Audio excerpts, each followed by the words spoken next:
So welcome to this video, and in this particular video I am going to discuss about the minimal polynomial.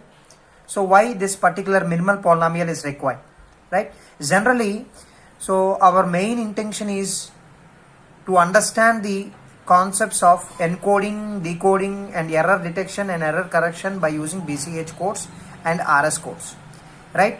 So now, in order to understand the encoding process, decoding process and error detection process and error correction process of BCH codes, compulsory we must have an idea about the generator polynomial of the BCH code. If the generator polynomial of the BCH codes is known, then only we can able to understand the encoding process, decoding process, error detection process, error correction process of BCH codes. Otherwise, it is not possible to understand the encoding and decoding, error correction, error detection, all these phenomena regarding to the BCH codes, right? That's why that means generator polynomial is a very important factor for all these phenomena, right? So in order to in order to construct the generator polynomial of the BCH codes, compulsory we must need the minimal polynomial. That means in order to construct the generator polynomial for our BCH codes, compulsory we must need the minimal polynomial. Then only we can able to construct the generator polynomial, right? So therefore generator polynomial is very important, and also in order to realize the generator polynomial for any kind of code, we need the minimal polynomial. So that's why without the knowledge of minimal polynomial, we cannot able to construct the generator polynomial, and we cannot able to understand the encoding, decoding and error detection and error correction process, right? So that's why this particular minimal polynomial is very important. There is an interlinking between all these. So if this particular parameter is known to you, then only we can able to obtain this particular thing. If this particular thing is only known to you, then only we can able to understand all these things, right? So now in this lecture I am going to discuss about what is minimal polynomial, and what are the things required to construct the minimal polynomial. Things required to construct the minimal polynomial are main roots and conjugate roots,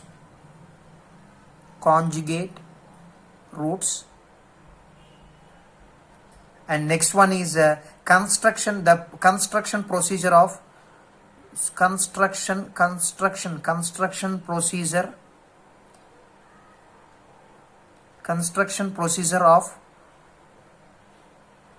minimal polynomial. In this lecture I am going to discuss the first thing. This is the first thing I'm going to discuss. This is the second thing, and this is the third thing, right? So now these are the very important steps in order to calculate the generator polynomial for the BCH code. First we should know about all these three things, then we can move to this particular thing. If this particular generator polynomial is known, then we can move to the encoding. Is it okay? Right. So now in this what is minimal polynomial? It is a polynomial. First thing I am going to discuss the first thing, that is a minimal polynomial. Minimal polynomial is a polynomial which is used to generate the generator polynomial, right? So in general it is a definition, right? Next one is what is a minimal polynomial, how we can produce the minimal polynomial, right? Just this is a brief introduction about the minimal polynomial. What is the generator polynomial?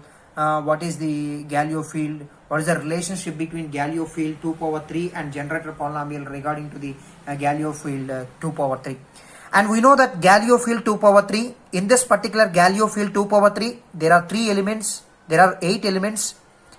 So these 8 elements are represented by 0, 1, alpha square, alpha to the power 3, alpha to the power 4, alpha to the power 5, alpha to the power 6. And now, so for this particular Galois field 2 power 3, Galois field GF of 2 power 3, I am going to construct the minimal polynomial, right? So now for the degree 3, you know that what is primitive polynomial. So before going to that, we discussed about the primitive polynomial. primitive polynomial, and after that minimal polynomial, after that so next thing is generator polynomial. This is the sequence. First one is a primitive polynomial, next one minimal polynomial, next one is a generator polynomial. These are the things one by one I am going to discuss here. Right? So if the degree 3, already we discussed about the primitive polynomial. If the degree is 3, then we have two primitive polynomials. Those two primitive polynomials are x cube plus x plus 1, x cube plus x square plus 1. These are the two primitive polynomials when the degree m is equal to 3. Let the degree is represented by m. If the degree m is equal to 3, the primitive polynomials are 2. Those two primitive polynomials are, this one is the first one and this one is the second one.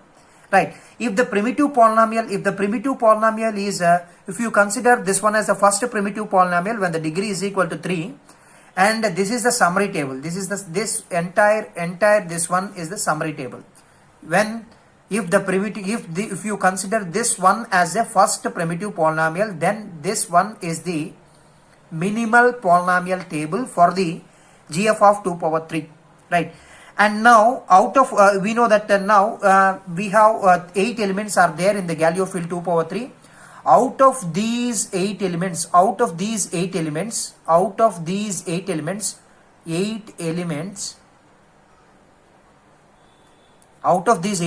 some elements are considered as some elements are main roots,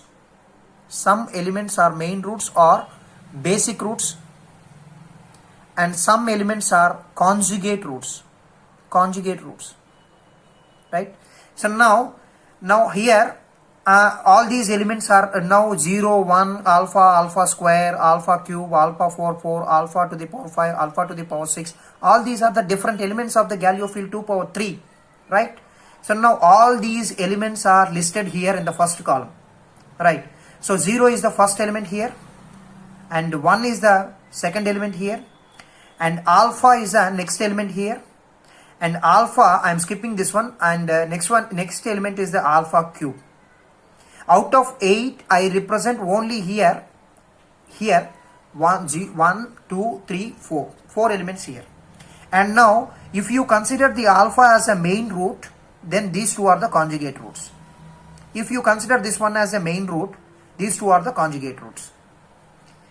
And for the root 0, this is a minimal polynomial. For the root 1, this is a minimal polynomial. For all these roots, this is a minimal polynomial. For all these roots, this is the minimal polynomial.